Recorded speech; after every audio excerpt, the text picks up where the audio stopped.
Alright class, now that we have knit this chunk of fabric where we're practicing the knit and the purl stitch row by row, now we're going to get ready to transition in between the knit and the purl stitch on the same row as we knit along. And this is the portion where we're going to do the ribbed stitch, which again is that elastic kind of stitch that we see on the hem of hats, the end of sleeves, or the hem of a sweater. It has kind of a bouncy elasticity to it. So when I bring in our sample scarf here, we can look at these rib stitches and see that they come in sets. So this is a 1 by 1 ribbed stitch, which means when I look at the V's here, I only see one row of V's, and then we've got the U, which we recognize now as our knit stitch and our purl stitch. And then if we move up to the next row, this is a 2 by 2 ribbed stitch. So I see 2 rows of V's, 2 rows of U's, and if we flip it over to the other side, we see exactly the same thing. So remember how I said that a knit stitch is the reverse of a purl stitch and vice versa? So if I look at my first row here, this is clearly a knit stitch, but if I flip it over on the other side, it's a purl stitch. So this row would go 2 purl, 2 knit, 2 purl, 2 knit. On the front side, it's 2 knit, 2 purl, 2 knit, 2 purl. So let's go ahead and show you how this stitch works. Alright, so we're going to start with a 1 by 1 ribbed stitch, which means that every other row or every other stitch is going to be knit and every other stitch is going to be purl. So get ready, hold our yarn just like we have been, and we're going to go ahead and knit the first stitch, and we're going to get ready to purl this second stitch. Now the important thing in this technique is passing the yarn back and front. So let me undo it. I just knit that first stitch with my yarn in the back, the normal position for knitting a stitch, and now I need to transition my yarn to the front to purl. So the way I remember this is oftentimes in knitting our needles are crossed, but whenever we're transitioning from a knit to a purl stitch, I think about drawing up a drawbridge. So I need to open up that cross in order for my yarn to pass through. So let me show you again. My needles are often crossed, but I need to open up that drawbridge in order to pass my yarn through. So knit position in the back, purl position in the front, and you have to have an opening for that yarn to pass in between the two. So I'm going to go ahead and purl the next stitch, pull it through, and we're going to knit the next stitch. Open up the drawbridge, pass it through, purl, open up the drawbridge, pass it through, knit. So this is where our stitch markers are going to become a little bit more important, because when we are passing between the knit and the purl stitch, when we're crossing that yarn back and forth, it becomes a little bit easier to accidentally add a stitch to your work. So let me show you how that might happen. So I'm just going to go ahead, I'm going to purl this stitch, and let's say I forget to pass my yarn back through. So I just purled, my yarn is in the forward facing position, and I'm about to knit my next stitch.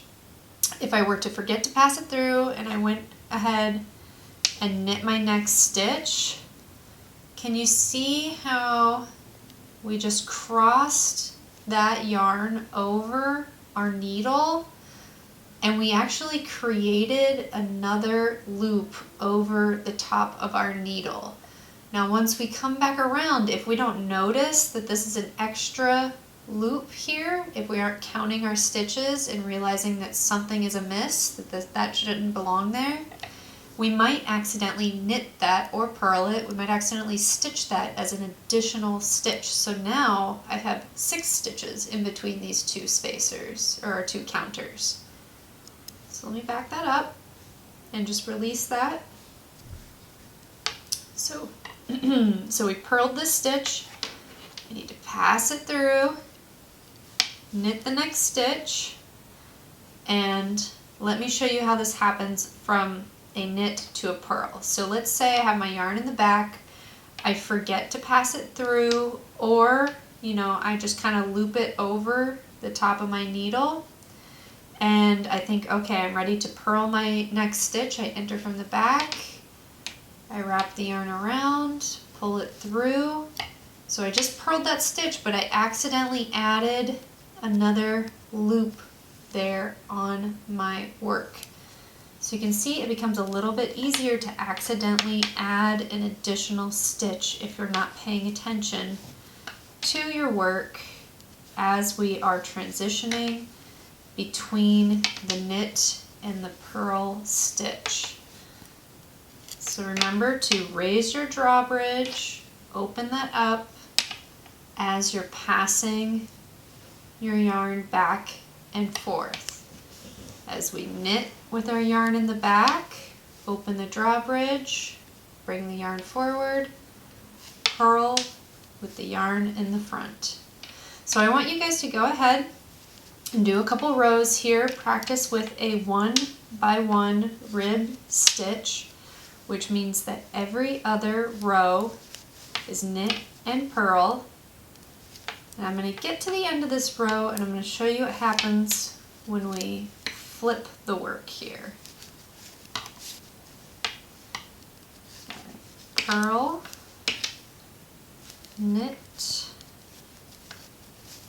and purl. There we go. Now I flip my work and I can see that my yarn is in the backward facing position, and also this appears to be a V. So if we look at this stitch on the end here, so I know that on the other side I just purled that stitch there. Once I flip it, that becomes a knit stitch. So the back side is always the opposite. So this is a purl stitch on this front side and a knit stitch on this back side with my yarn in the back. So this row is going to start with a knit and continue with our every other row of knit and purl. So knit, purl, knit, purl. All right. Now one other skill or thing I want to show you guys and watch out for as you're knitting and purling, and we're starting to get down these techniques. One other way that you could potentially accidentally add a stitch or kind of mess up your stitch count a little bit is if our yarn splits. So I'm gonna kind of pull this apart a little bit. This happens with multi-ply yarns. So this is a 4-ply yarn, and sometimes if the yarn just is a little bit frayed in one spot or the tension is a little bit off, you can get a spacing in the ply of the yarn, the twist of those strings together. And sometimes we accidentally puncture the yarn with our needle rather than scooping the whole yarn. See how when we get the whole yarn and all the plies are together, there's no splitting. Occasionally it will happen where you accidentally split the yarn, and sometimes you accidentally kind of split that yarn and knit a portion of the yarn, and then you still have one of those plies hanging out on your needle. So just kind of watch your work as you knit and just kind of try to keep a visual. Anytime you see like a particularly like frayed or part of your yarn that has a bit of tension that's off, just go ahead and make sure you get all of that ply onto the needle in one go. You don't want to be splitting your yarn as you knit.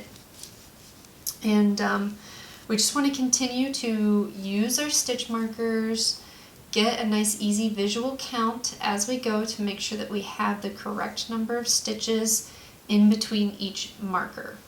All right, I'm going to go ahead now and give us our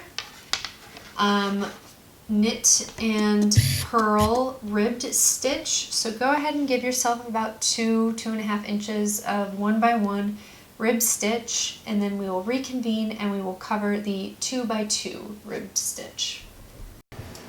Alright guys, so we have finished our 1x1 rib stitch here, and as you can see, got this nice stretchy 1x1 rib stitch.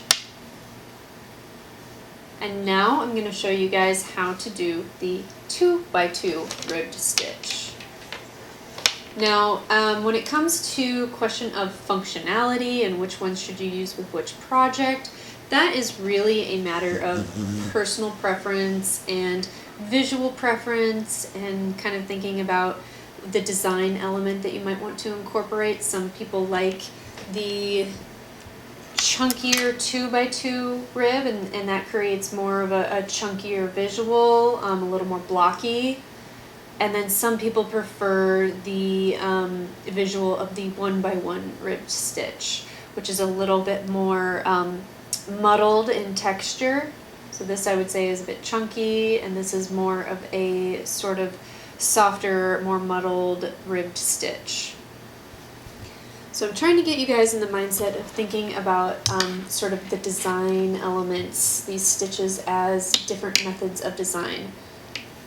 Alright, so for our 2x2 rib stitch, very similar, you might have already assumed that, but we are going to knit 2 stitches and then purl 2 stitches. So knit 1,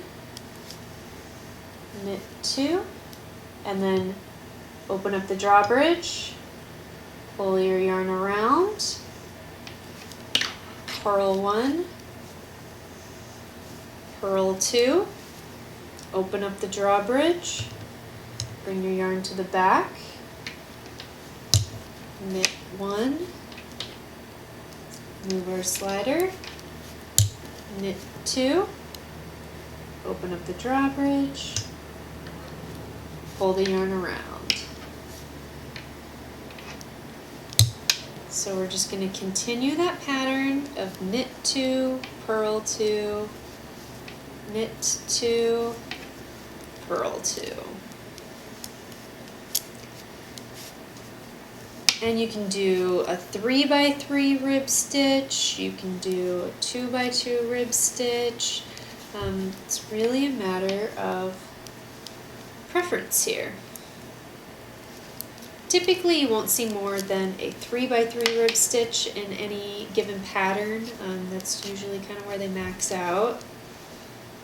Not to say it's impossible, you might see it, but usually a 3x3 is where they max out. Alright, so flip our work. We ended on a purl stitch with our yarn in the front. We're going to flip our work over. That means we're starting on a knit stitch. And hopefully you guys are really getting adjusted to seeing the V and the U. So I know that this smooth V shape here, that's a knit. And when I see these little bumpies, when I see the lumps, I know that's a purl stitch.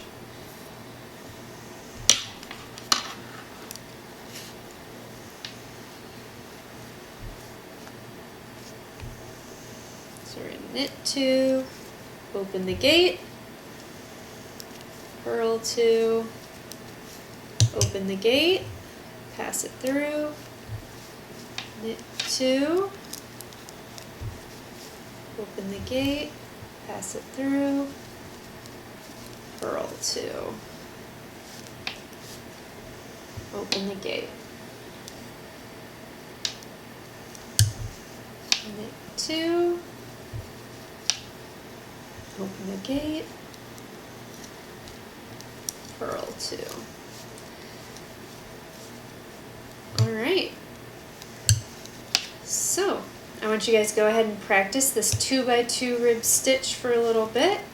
Create a lead of fabric for yourself and get adjusted to creating this spacing of the 2x2 ribbed stitch. And we'll meet back when we are ready to move on to our next stitch. You can see here, let me focus in a little bit. So we've got bump, bump, V, V, bump, bump, V, V. So we can see the visual of purl, purl, knit, knit, purl, purl, knit, knit. And hopefully you guys are starting to identify the difference visually between these two stitches. We have just finished our 2x2 rib stitch, which as you can see how wide it is down here, and then we get this springy effect that happens on the rib stitching. So the next stitch that we're going to learn today is the seed stitch. And I really enjoy the seed stitch. I think it is a really versatile and lovely stitch. It adds a lot of texture and depth to your work and incorporates just these two simple knit and purl stitches, and I think it creates a really kind of complex looking fabric, and it does a great job showing off beautiful yarns. Alright, so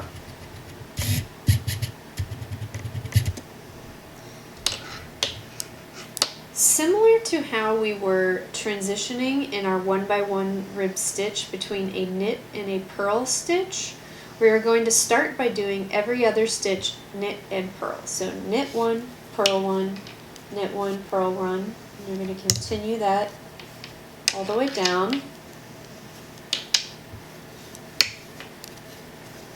So knit one, purl one, knit one, purl one. Remembering to open the drawbridge gates every time you pass your yarn through.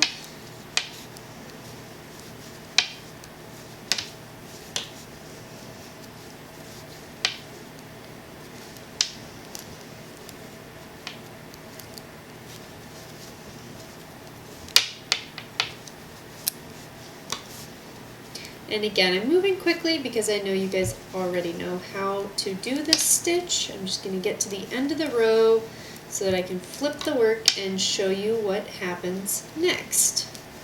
If you do need a refresher on the knit or the purl stitch, you can always go back to prior video footage and revisit the 1x1 rib stitch, or even earlier where we talk about knit and purl.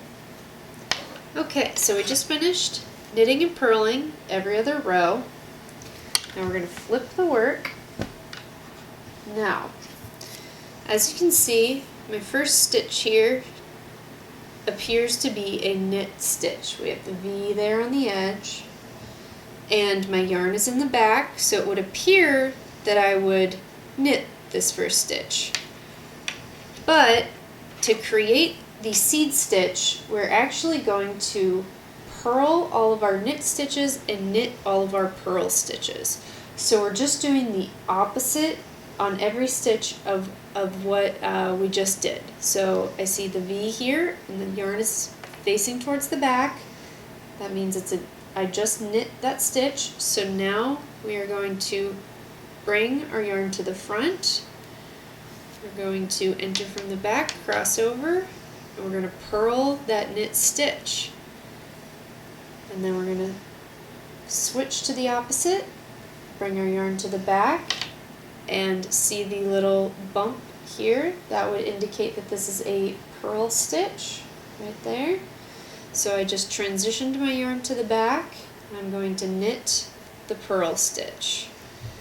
So we're purling the knit stitch, knitting the purl stitch.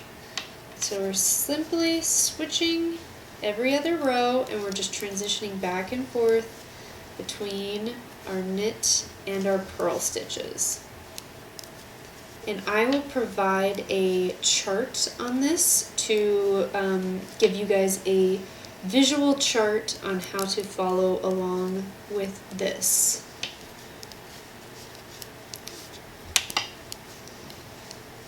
Alright, so we're going to continue this stitch, continue switching back and forth until you have a length of fabric and you've gotten used to flipping back and forth with the knit and purl stitches.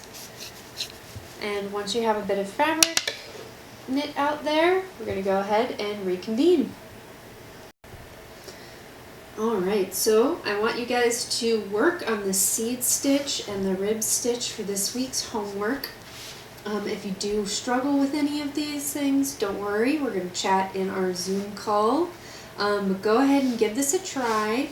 And the good news is once you get these two techniques down, we really open a lot of doors here for design and for techniques, and we can start to add in a little bit of creativity and experimentation. So go ahead and practice those. I have one more skill that I want to cover in today's class. There will be an additional video to this, which is going to be swatching our work, which is how we figure out how much yarn we need to cast on for a particular size project. So that's how we gauge size when we're working. So this is our knitting assignment, and we're going to cover one more skill in today's class. But I hope this goes well for you guys, and I look forward to seeing you in our next class and in our Zoom call.